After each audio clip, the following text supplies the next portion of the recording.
नीरज जी, जैसे मान लीजिए आपका जो क्षेत्र है वो सीतापुर इधर के इलाके से जुड़ता है, हरदोई, और तो लोग कुछ लोग ऐसा कहते हैं कि मान लीजिए शहरी वोटर था, शहर में रह रहा था, तो बीजेपी का पारंपरिक वोटर शहरी वोटर होता है। ज़्यादातर, मैं ये नहीं कह रहा हूँ, आपके शहर में 2 सीटें सपा भी जीती है लखनऊ में, तो और हर जगह आपसे भी सपा सेकंड पे ही रहती है। डिफरेंस 35,000 का हमको लग रहा है कि था, यही था ना। तो लोगों का ये कहना है कि भाई जिस दिन लखनऊ में वोट है तो वो यहाँ है, जिस दिन उनके गांव में वोट है तो कोई जरूरी नहीं कि वो इतनी दूर जा करके अपने गांव में वोट करें।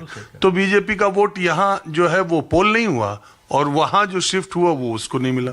तो इस लिहाज से बीजेपी के लिए बड़ी, बिल्कुल सही बात है। ये मैं मानता हूं कि ये इसका बड़ा नुकसान होगा, क्योंकि जो वोटर यहाँ वोट डाल इसलिए नहीं पाएगा क्योंकि वो यहाँ पर वोटर है ही नहीं गया, और वहां वो जाएगा नहीं डालने, तो नुकसान ही होगा। प्रधानी में 100-200 किलोमीटर लोग चले जाते हैं, लेकिन विधानसभा लोकसभा का चुनाव के लिए कितने लोग ट्रेवल करके जाएंगे और वोट करेंगे, ये बड़ा सा वो तो ये आप ये समझ लीजिए कि अगर उसका पोलिंग स्टेशन भी यहाँ दूर हो जाता है तो वहां भी वो आलस खा जाता है जाने में, कि अगर उसके घर से अगर पोलिंग स्टेशन कहीं गलती से उसका वोट ऐसे दूर के स्टेशन पर आ गया तो वहां नहीं जाता है, तो दूसरे डिस्ट्रिक्ट की बात तो बिल्कुल क्वेश्चनेबल है कि वो होगा कि नहीं होगा।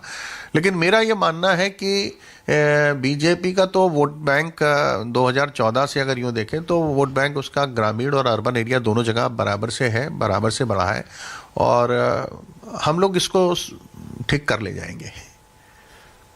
तो पार्टी में या ऊपरी लेवल पे एसआईआर को लेके गंभीरता और चिंता है? आप लोगों तक मैसेज आ रहा है कि देखो भाई, आप तो सबसे निगाह पर होंगे कि देखो भाई नीरज वोरा तुम्हारे में बहुत कट गया भाई साहब, एमएलए साहब? नहीं, ये बिल्कुल आप सत्य कह रहे हैं। हमारा पार्टी शीर्ष नेतृत्व इसके ऊपर गंभीर है, और बार बार बुलाकर हम सबको इस बारे में आगाह भी किया जा रहा है, और कार्य करने के लिए निर्देश भी मिल रहे हैं, और हम सब कार्य कर भी रहे हैं।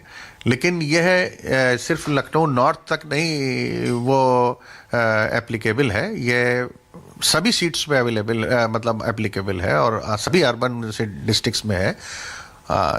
निश्चित रूप से मेरी सीट में, चूंकि यहाँ पर बड़ी संख्या में हमारे आसपास के ज़िले के सीतापुर, लखीमपुर, हरदोई के लोग आकर बसे थे, और अगर यूँ देखें तो अगर आप आज़ादी के बाद देखें तो ये सीट पारंपरिक रूप से ओल्ड लखनऊ भी इसमें आता है, बड़ा हिस्सा आता है। तो अब वो लोग तो परंपरागत 2003 में भी यहीं थे, और 2000 आज भी यहीं पे है 2026 में, तो इसलिए वोट का एसआईआर तो कहीं कोई उसमें प्रॉब्लम नहीं रहा। लेकिन जो नया आया इस बीच में, वो अगला सवाल पूछने वाला था, आप वहीं पे आए कि माइनॉरिटी ने इस एसआईआर में अपने आप को पूरा फुल प्रूफ करके उन्होंने अपना कोई फर्क नहीं पड़ा उनके वोटों पर, ऐसा आप मानते? क्योंकि मैं जमीन पर देख के आ रहा हूँ, अभी आप ही के क्षेत्र में एक जगह में उतरा, वहां 2-3 माइनॉरिटी के लोग मिले, उनसे मैंने पूछा मतदाता सूची में आपने नाम देखा? उन्होंने कहा सर कल रात ही देख लिया, और 103 लोगों का देख लिया। और वहीं जितने दूसरे और लोग थे सब कह रहे हैं हाँ हो गया हमारा। तो हमने पूछा कब करे, कोई कह रहा 15 दिन पहले, कोई वो एसआईआर फॉर्म भरने को ही पूरा मान ले रहे। ये फर्क है। तो जिधर आप इशारा कर रहे हैं कि ओल्ड लखनऊ वाले लोग बड़ी संख्या में और एसआईआर से उन पे कोई फर्क नहीं पड़ा। नहीं, देखिए क्या है कि उनके यहाँ जागरूकता रही, और मैं तो उसको खुद ऑब्जर्व करता रहा, और मीडिया के माध्यम से भी सारी जनता को मिलता रहा। एक ये समस्या है कि जो पारंपरिक भारतीय जनता पार्टी का वोटर है, वो पता नहीं उसके अंदर क्यों इस बात का आलस्य है।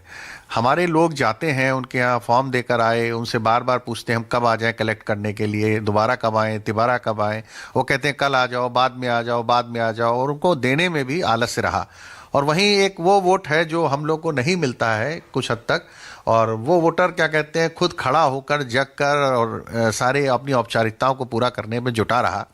तो ये देखने को मिला है, और मैं तो चाहूँगा कि क्योंकि लोकतंत्र के अंदर मतदान करना और मतदाता बनना एक बहुत ही महत्वपूर्ण हथियार है, जनता का महत्वपूर्ण हथियार है, और लोगों को जागरूक होना चाहिए।